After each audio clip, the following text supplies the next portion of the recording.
it happened finally before the draft. Very happy about that. It's just everything's just rushing away. The weight of the world just feels like it's off my shoulders from anticipation, from waiting, what's gonna happen. The longer it went on, it's like, okay, are the Jets backing out? Are the Packers gonna back out of this? Is someone else gonna come in and swoop in and steal Rodgers before the Jets can get him? What's happening? And I was worried because there was reports that came out that it would be after the draft, so that would have sucked. I,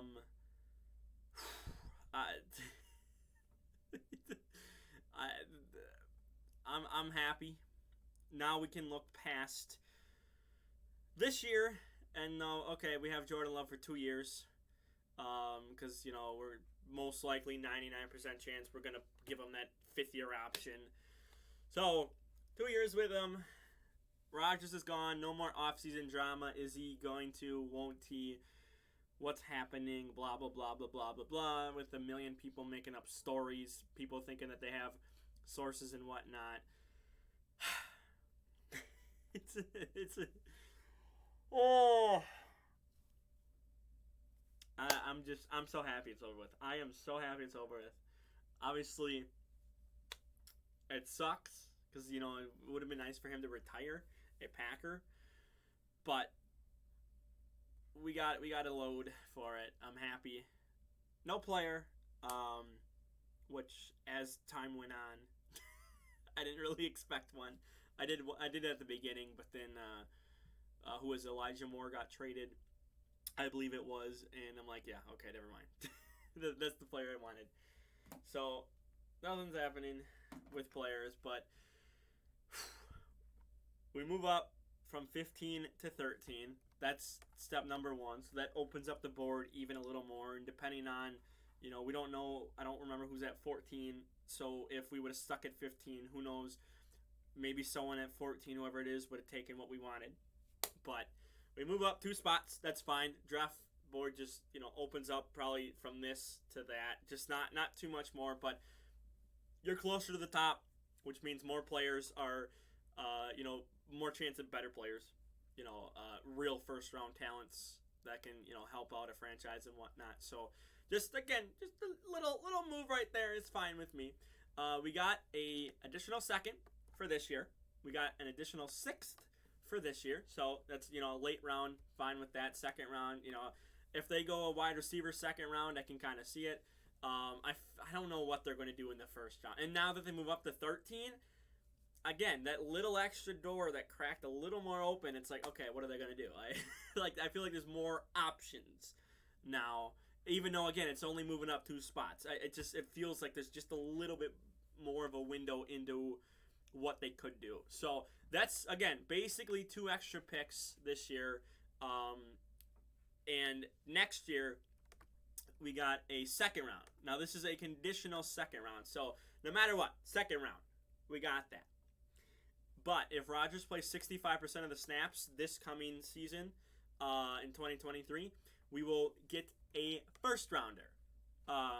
Or a 1st round. So it goes from a 2nd to a 1st if he plays more than 65%. So if he gets hurt or whatever, out for a while, then we'll lose it. If he gets benched, which, if he gets benched, that's a bad look. But it's mainly if he plays so bad that it's just not worth having him as their QB1. Or if Rodgers gets injured, we don't get it. Otherwise, he's out there a lot all the time. And yeah. So it's not confirmed, but just based on watching Rodgers for how many years now, it's like, hey, he's going to be out there if he can be out there. And if injuries, that's like injuries the biggest thing for this not to be 65%. Now, maybe he's injured and doesn't show up for 1 week. Okay, that's fine. Then you still have some percentage of snaps where it's like, okay, well, hopefully he doesn't get hurt again for a longer period of time. But injuries, basically it. I don't think he's getting benched. I don't. I don't. I don't know. I'm not in January of 2024, so I can't predict the future. I wish I could. Sometimes it would be fun. Sometimes it would be kind of scary. But anyway, it's possible that this could be a first round pick next year. So if the Jets suck and Rodgers plays the whole year without major injury or whatever, and he's not, or he pushes through like he did with his thumb and he's pushing through, then we basically get a higher pick because the Jets were bad and Rodgers played a lot. If Jets go on a playoff run and let's say they lose in the divisional round,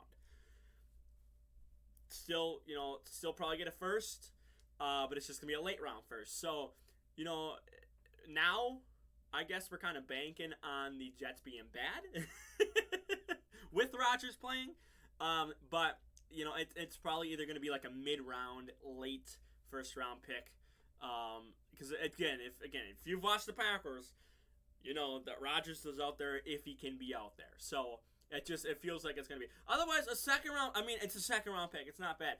I've saw people talking recently of like, hey, there's a lot of potential in the second round this year.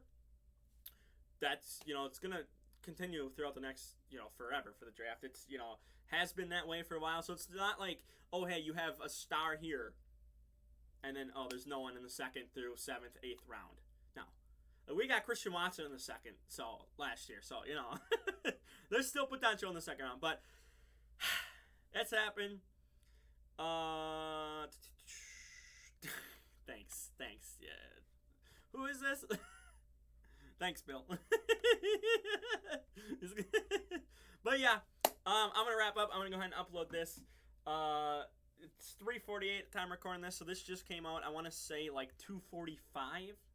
It was posted or edited 23 minutes ago, but I want to say it was like 2:30, 2:45. So it's been about a little over an hour since we got the news. But hallelujah, it's over. We'll see what next 2 years, but now we know we have a QB for 2 years because it's basically confirmed that they're gonna extend Jordan Love, get him his 5th year option, and be 2 years to prove himself. Outside of that, who knows? We might be going on a carousel, or we might have Jordan Love, who's a Hall of Famer again. We don't know. So for now, though, like the video, share the video around, subscribe. Let me know how happy you are that's over. All the drama's gone. It's done. And yeah, I'm out of here. Peace.